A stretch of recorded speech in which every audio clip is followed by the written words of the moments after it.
फिलहाल 5 दिन में भी, इनफैक्ट 1 वीक में भी इसमें गिरावट ही देखने को मिल रही है। कैसे रीड कर रहे हैं आप आईटीसी को, चार्ट्स क्या इंडिकेट कर रहे हैं? मैम थोड़ा सा डिसअपॉइंटिंग रेंज बाउंड स्टॉक है, ये कुछ करता नहीं है ज्यादा। नीचे में अगर देखें तो रेंज 430 की, और ऊपर में 450 455 जब भी आता है मैक्स 460 तक फिजल कर जाता है। तो इट्स अ साइडवेज कंसोलिडेशन। अगर किसी को रेंज प्ले करनी है then he can play the range with 430 as stop loss और upward target, mean reversion target of 450 455। But ये एक दायरे में ही ट्रेड कर रहा है, मोमेंटम यहाँ पे बिल्कुल नहीं है।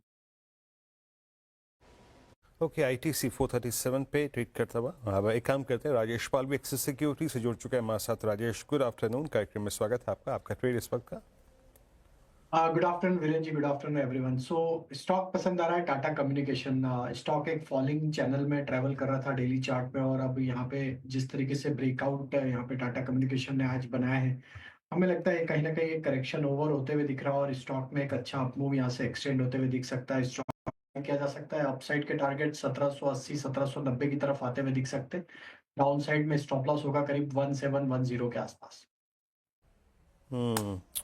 ओके, अच्छा शिल्पा जी, मैं बहुत देर से एक प्रश्न पूछना चाह रहा था कि मान लीजिए जैसे आज निफ्टी का मूव ठीक ठाक रहा, हमने 10 डेमा की ट्रेजेक्टरी को एक बार टच किया, मान लीजिए हम 10 डेमा निकाल के 20 डेमा की तरफ जाएं या फिर बाजार में यहाँ से मूव आए। आपने थोड़ी सी स्कैनिंग वीकेंड पे ऐसी की थी मैम कि एग्जैक्टली कहाँ पे सब्सटेंशियल शॉर्ट हैं, कवरिंग के सबसे प्रोबेबल कैंडिडेट्स कौन कौन से हैं? फॉर इंस्टेंस सीईएससी को देखिए, आप कैनफिन होम्स को देखिए, एलआईसी हाउसिंग फाइनेंस को देखिए, जो अपने साथ बड़ी शॉर्ट लेके आए थे। ऐसे एक दो कैंडिडेट्स बताइए, क्या चीज़ करना चाहिए शॉर्ट कवरिंग की एक्सपेक्टेशन में? जी बिल्कुल, अगर आप शॉर्ट कवरिंग के कैंडिडेट की बात करेंगे तो एक आप बालकृष्ण इंडस्ट्रीज पे भी ध्यान दे सकते हैं। बालकृष्ण इंडस्ट्रीज मुझे लगता है यहाँ से 2900 से 3000 के लेवल्स के लिए एक मूव आपको जनरेट करते दिखा सकता है। स्टॉप लॉस यहाँ पे आप 2600 का भी रख सकते हैं। दूसरा, अगर आप देखेंगे यहाँ पे नवीन फ्लोरिन में भी बहुत स्ट्रॉन्ग शॉर्ट कवरिंग एक्सपेक्टेड है। यहाँ पे लेवल्स ऑफ 4000 आपको आने वाले दिनों में दिखना चाहिए। सेक्टर भी पॉजिटिव है, यहाँ पे मुझे लगता है टर्न अराउंड अच्छा खासा है नवीन फ्लोरिन में भी। दूसरा, हमने एपीएल अपोलो बहुत टाइम से रेगुलरली मैं रेकमेंड करती आई हूँ कि 1500 पे अच्छा खासा सपोर्ट है। 1600 इसके नेक्स्ट टारगेट हो सकते हैं, 1620। वो टारगेट ऑलमोस्ट अचीव हो गया, लेकिन जिस तरह से इसका एक पुल बैक है और जिस तरह से मोमेंटम है, मुझे लगता है 1680 से 1720 अभी इसके नेक्स्ट टारगेट्स हो सकते हैं। तो ये एक दो काउंटर्स बहुत स्ट्रॉन्ग है जहाँ पे शॉर्ट कवरिंग आपको बहुत स्ट्रॉन्ग एंड शार्प दिखनी चाहिए। आइडिया बात भी कर रहे थे हम। फिलहाल तो ये 8% की तेजी देखने को मिल रही है, लेकिन इंट्राडे में 7% से ज्यादा करेक्ट हुआ। अनुज सर, क्या लग रहा है वोडाफोन और आइडिया में आज लोग फिर से फंस गए इसमें? बिल्कुल, अगर आपने ले लिया 10.5 पर तो आप फंस गए। और देखिए, बात यही हुई थी। पहली बात तो ये कि अपर सर्किट पे तो कोई ले नहीं पाया होगा, खुला 10 रुपये पर, वहाँ तो कोई ले नहीं पाया होगा। आपको मिला होगा ये 10.35 से 10.40 के बीच में, और 10.35 से 10.40 के बीच में अगर आपने ले लिया, अगर भगवान आपके साथ है तो हो सकता है कि फिर आपको कुछ मिल जाए, वरना अगर फिर वही कहानी रिपीट होगी इसमें। देखिए, आज सुबह भी मेरा जो व्यू था ना, मेरा व्यू यही था आज सुबह भी, और मैं फिर लोगों को बोल रहा हूँ, ये चीज़ें ना इतनी आसानी से नहीं होती हैं कि बस हुआ। एक बार कितना गिरा, जरा पहले वो प्ले कर दीजिए, फ्रॉम डेज हाई ना, एक बार वो दिखा दीजिए। और मैं फिर कह रहा हूँ, अगर एफपीओ प्राइस के आसपास आपको मिले तो निकलने की कोशिश करिए। अब एक चीज़ मैं बता दूँ, इंट्राडे में जो लॉन्ग करके बैठे हैं वो लॉस में होंगे, और बड़े लॉस में होंगे। ये चीज़ आप समझ लीजिए, क्योंकि जैसा आपने कहा 10% तो खैर किसी को नहीं मिला होगा, उसके बाद वो 15% के सर्किट तक भी करीब गया था।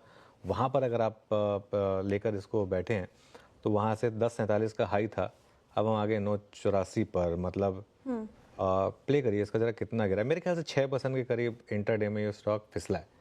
और मोटा मोटी जिस प्राइस पर अगर आपने इसको सुबह चेज़ किया है, वहाँ से करीब करीब ये 6% के करीब स्टॉक अब फिसला होगा। ये देखिए 6.5 हो गया, 6.5% ये अपने डे हाई से गिरा। ये मुझे ना, मेरे का ऐसा नहीं है कि मेरे कोई व्यू किसी कंपनी के अगेंस्ट है या मेरा व्यू किसी एक स्टॉक के अगेंस्ट है। मैं स्टॉक मार्केट में ना लोगों को एक ही चीज़ बोलता हूँ, अगर आप अपनी गलती से भी नहीं सीखेंगे ना, फिर तो आपका कोई भला नहीं कर पाएगा। दूसरे की गलती से सीख लीजिए, जहाँ पे लोग काफ़ी टाइम से फंसे हुए होंगे। यहाँ पर अगर आप एक बार फंसने के बाद दोबारा उसी स्टॉक में फंस के, और एक और चीज़, ज़रूरी थोड़ा ना कि इसी स्टॉक से पैसा बनाना है। मार्केट में इतने स्टॉक्स हैं, उनसे पैसा बना लीजिए। एक स्टॉक को छोड़ भी देंगे तो क्या हो जाएगा। ये स्टॉक वैसे भी रिटेल के लिए है नहीं। पहली बात तो ये खबर बहुत स्पेकुलेटिव है, मुझे डाउट है। अच्छा एक बात बताइए मुझे, मैं एक चीज़ पूछता हूँ सिंपल, अगर ये नहीं आया, बहुत लोगों ने लिख दिया कि बजट में आ जाएगा, अगर ये नहीं आया बजट पर, कोई रिस्पॉन्सिबिलिटी लेगा इसकी कि ठीक है हमसे गलती हो गई और वो नहीं आया?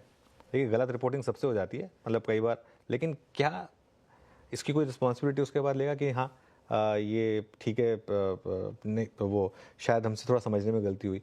मेरा मानना ये है कि बहुत टफ है, ये एक सुप्रीम कोर्ट का डिसीजन है, सुप्रीम कोर्ट उसको 2-3 बार क्यूरेटिव प्ली भी रिजेक्ट कर चुका है, ऑप्टिक्स बहुत ख़राब होंगे। ऐसे में सरकार आके क्या बोले कि नहीं सुप्रीम कोर्ट ने कहा लेकिन हमको लगता है कि एक सेक्टर के लिए ज़रूरी है तो हम इसके लिए एक ऑर्डिनेंस लेकर आ रहे हैं। मेरे ख्याल से वो नहीं होगा। अच्छा दूसरी चीज़, मान लीजिए हो गया, द बेस्ट केस सिनेरियो, अगर एक बार के लिए हो गया, एक बार के लिए फौरी रिलीफ मिलेगा, उसके बाद क्या? उसके बाद क्या? वो कितने टाइम चलेगा वो रिलीफ? तो इसके लिए ये जैसे कहते हैं ना, एक इसका सिंपल एग्जांपल देता हूँ। एक पेशेंट वेंटिलेटर पर है, अब आप उसको कहते हैं कि चलिए अब 1 महीना उसको और वेंटिलेटर पर रख के देख लेते हैं। अगर वो बिल्कुल उसमें दम ही नहीं है तो आप चाहे उसको 1 महीना वेंटिलेटर पर रखें या 3 महीना वेंटिलेटर पर रखें, उससे कुछ होना नहीं है। तो ये मेरे ख्याल से कहानी वो वाली है। बाकी देखो जिसको करना है वो करे, जिसको फंसना है वो फंसे।